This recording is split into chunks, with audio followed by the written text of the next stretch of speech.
Si Herman ini penuh dengan rasa kejut. Tepat di depan pohon randu yang begitu besar dan rindang, terdapat cahaya merah yang tidak begitu besar, sekitar sebesar kelapa. Ia melihat api tersebut semakin lama semakin gede, semakin membesar, semakin membesar, semakin membesar. Si Herman masih asyik melakukan ritual memanggil ruh yang ada di situ sambil mengucapkan hadir, hadir, hadir, hadir gitu. Tak lama kemudian si Herman ini merindingnya begitu banget dan rasa takut begitu menyelimuti dalam pikirannya. Tak lama kemudian dari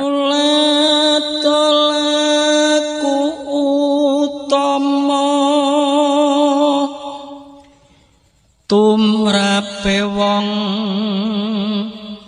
tanah Jawi,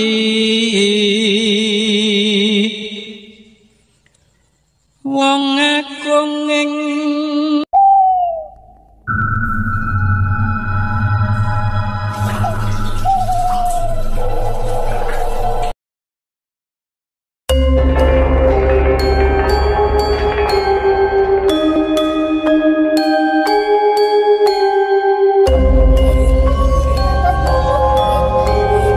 Assalamualaikum warahmatullahi wabarakatuh. Jumpa lagi bersama saya Kang Mantu di channel kami Horor Malam Jumat. Jangan lupa like, subscribe, tekan tombol lonceng untuk senantiasa mendengarkan video-video kami yang menceritakan tentang pengalaman horor dan tentang cerita misteri. Pemirsa budiman yang senantiasa mendengarkan video kami, saya doakan semoga diberi keberkahan rezeki, diberi kesehatan, dan dilipat gandakan rezekinya. Allahumma amin.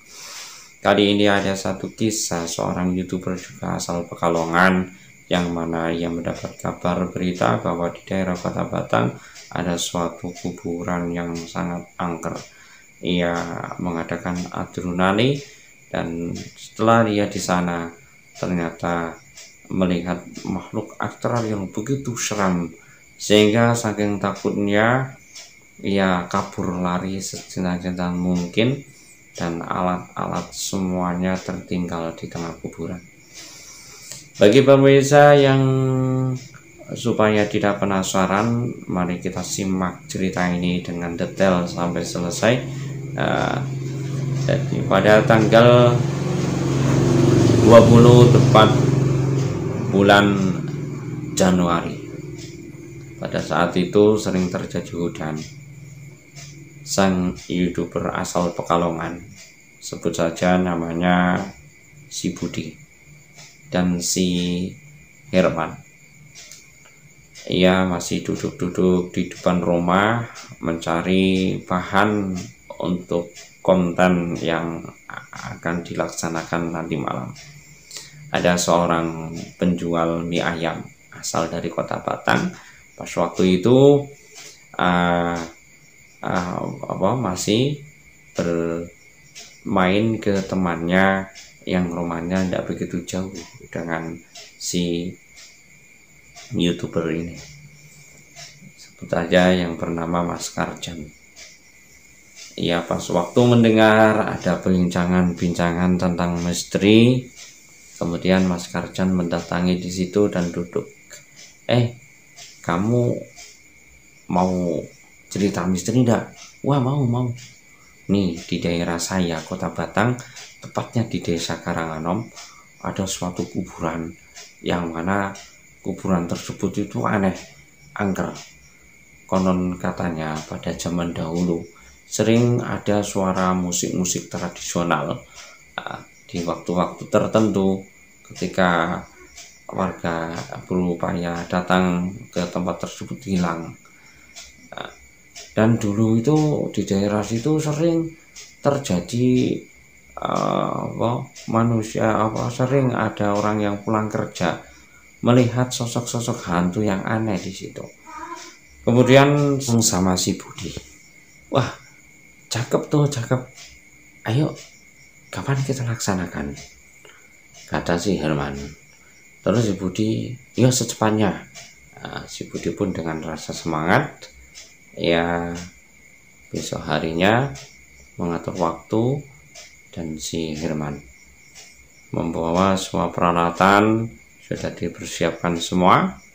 Kemudian si Budi dan si Herman ngomong sama si Karjan, Pak Karjan, nanti kamu yang antar saya ya ke tempat tersebut ya. Oke. Kemudian Pak Karjan ini mengantar si Herman dan si Budi menuju ke kuburan yang sangat angker tersebut. Setelah ia diantar di situ, ia hanya berduaan saja tanpa minta teman apapun.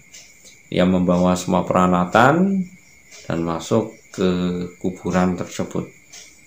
Ketika masuk di pintu gerbang kuburan, si Budi ini merasa agak takut. Ia ngomong sama si Herman, Her, wah aku kok agak merinding Her. Kenapa merinding? Tuh melihat pohon yang begitu besar itu Her. Seakan-akan pohon tersebut menunjukkan gambaran makhluk aneh. Wah, malah asik toh Bud. Kok asik gimana? Kita kan bisa ambil gambarnya di situ, bisa jadi konten. Wah, oke, tidak apa-apa. Kemudian mereka memasang alat-alatnya, mau mengadakan adrenalin. Semua alat sudah terpasang.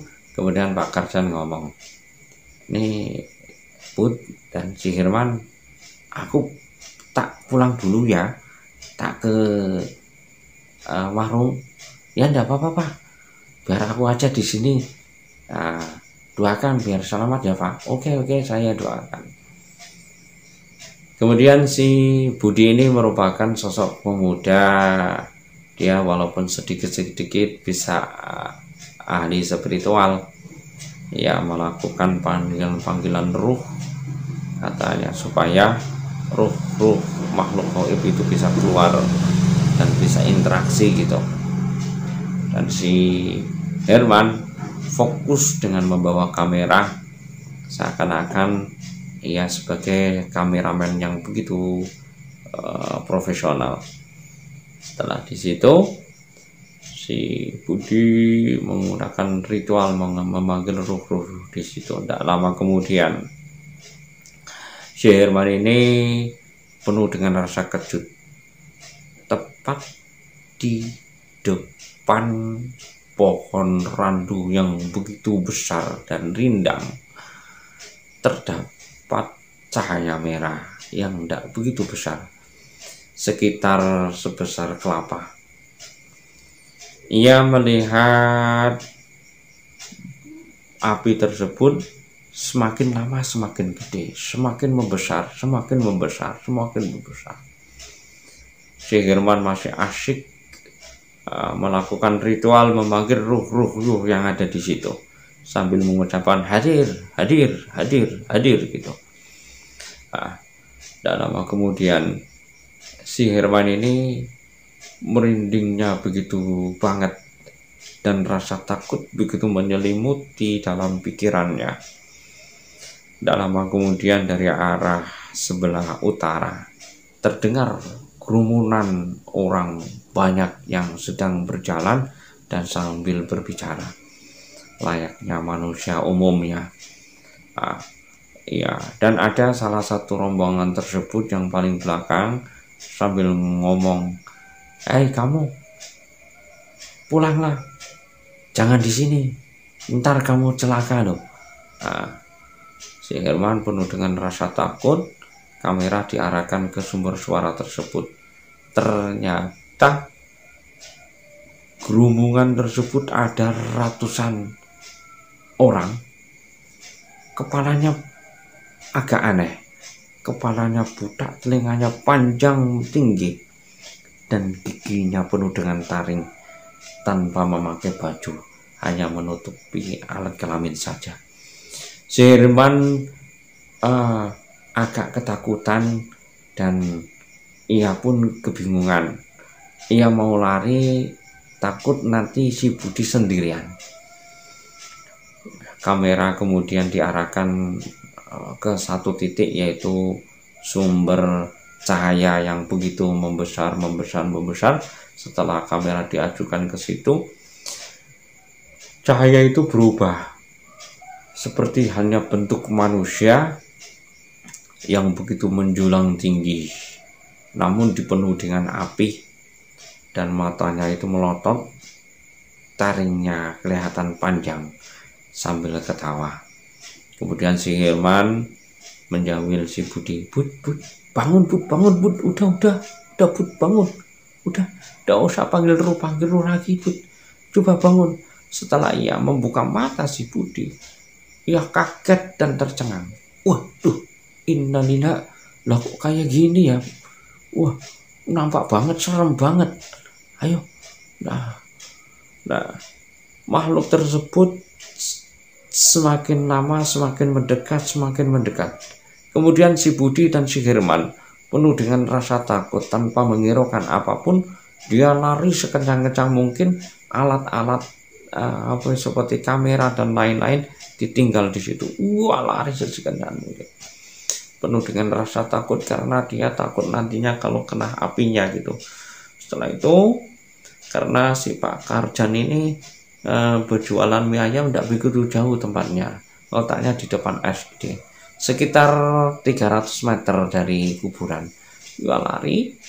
Pak Karjan melihat mereka berdua lari ngos-ngosan, dia, ya udah sini aja mas, ini masuk mas, duduk sini mas, duduk mas, sebentar ya, tak buatkan teh dulu. Setelah dibuatkan teh, terus si Herman dan si Budi meminum teh. Gimana Bud? Wah, cilaka, takut banget ya mas, takut banget yakin mas. Nah kenapa? Wah, tadi itu saya melihat cahaya, gumpalan cahaya yang berubah menjadi makhluk yang begitu besar, menjulang tinggi, tubuhnya dipenuhi dengan api, melotot mendatangi saya. Wah, takut banget. Nah, kemudian aku tidak banyak pikir, saya lari saja daripada nanti saya mati kena api. Ya, tadi aja Pak Karjan, pas waktu mulai ritual, saya mendengar ada kerumunan orang yang begitu banyak.